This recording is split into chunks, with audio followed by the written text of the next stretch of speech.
Bismillahirrahmanirrahim. Assalamualaikum warahmatullahi wabarakatuh. Perkenalkan, nama saya Nasabia dari Universitas Islam Indragiri, Fakultas Pertanian, kelas Agribisnis B. Baiklah, saya di sini akan mempresentasikan mata kuliah dasar-dasar manajemen yang berjudul Penetapan Tujuan Organisasi. Penetapan tujuan organisasi. Tujuan adalah suatu hasil, titik akhir, atau segala sesuatu yang akan dicapai. Kegiatan tersebut dapat juga disebut sasaran atau target. Sebelum suatu organisasi menetapkan suatu tujuan, terlebih dahulu harus menentukan visi dan misi atau maksud organisasi. Visi dan misi yaitu: visi adalah cara pandang yang jauh ke depan kemana organisasi harus dibawa agar tetap eksis atau mampu bersaing, inovatif, dan adiktif. Sedangkan misi adalah suatu pernyataan di mana di dalamnya telah tertera tujuan organisasi yang telah ditetapkan serta sasaran yang ingin dicapai. Pernyataan misi membawa organisasi ke suatu fokus kegiatan. Misi menjelaskan apa yang mendasari organisasi tersebut berdiri, apa yang dilakukan, dan bagaimana melakukannya. Fungsi dan tujuan organisasi. Beberapa fungsi dalam menetapkan tujuan ialah sebagai berikut: pedoman bagi kegiatan, sumber legitimasi, standar pelaksanaan, standar motivasi, dan dasar rasional perorganisasian. Tipe-tipe tujuan. Tujuan kemasyarakatan atau societal goals berkenan dengan kelas-kelas organisasi luas yang memenuhi kebutuhan-kebutuhan masyarakat. Tujuan keluaran atau output goals berkenan dengan jenis-jenis keluaran tertentu dalam bentuk fungsi-fungsi konsumen. Contohnya, barang-barang konsumen, jasa-jasa bisnis. Selanjutnya, tujuan sistem atau system goals. Cara pelaksanaan fungsi organisasi tidak tergantung pada barang atau jasa yang diproduksi atau tujuan yang diambil. Tujuan produk atau produk goals.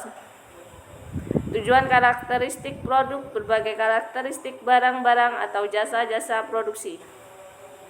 Yang terakhir yaitu tujuan turunan atau derivative goals. Tujuan digunakan organisasi untuk meletakkan kekuasaannya dalam pencapaian tujuan lain. Proses penetapan tujuan. Proses penetapan tujuan merupakan suatu usaha untuk menciptakan nilai-nilai tertentu melalui kegiatan-kegiatan yang akan dilaksanakan oleh organisasi tersebut. Beberapa unsur dasar yang melatar belakangi penetapan tujuan suatu organisasi yaitu barang dan jasa, kebutuhan konsumen, teknologi, kelangsungan hidup, pelayanan manajemen, dan konsep diri.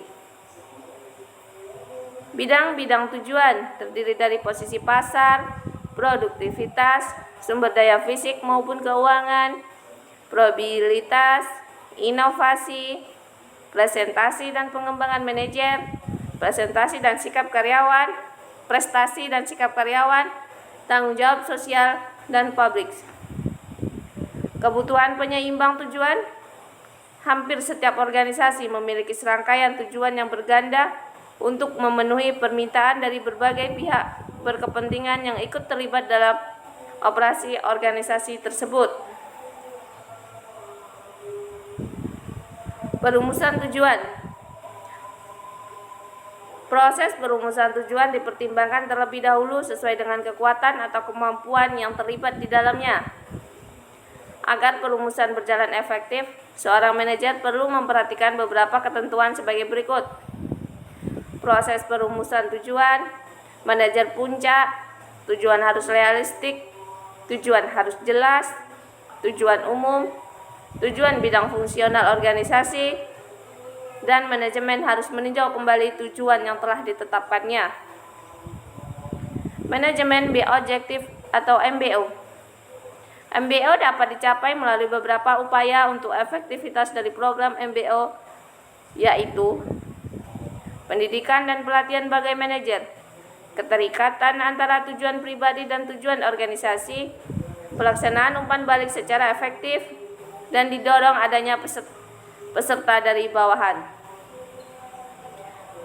Keunggulan dari manajemen berdasarkan sasaran MBO yaitu meningkatkan komunikasi antara manajer dan bawahan, strategi program untuk menentukan dan pencapaian tujuan organisasi dan melaksanakan misinya. Kekuatan dan kelemahan MBO. Kebaikan program MBO yaitu memungkinkan antara individu mengetahui apa yang diharapkan dari mereka, membantu dalam proses perencanaan, memperbaiki komunikasi antara manajer dan bawahan, membuat individu lebih memusatkan perhatian pada tujuan organisasi, membuat proses evaluasi lebih dapat disamakan melalui pemusatan pada pencapaian tujuan tertentu. Kelemahan MBO. Kelemahan yang melekat atau intern mencakup konsumsi waktu dan usaha yang cukup besar dalam proses belajar untuk menggunakan teknik-teknik MBO.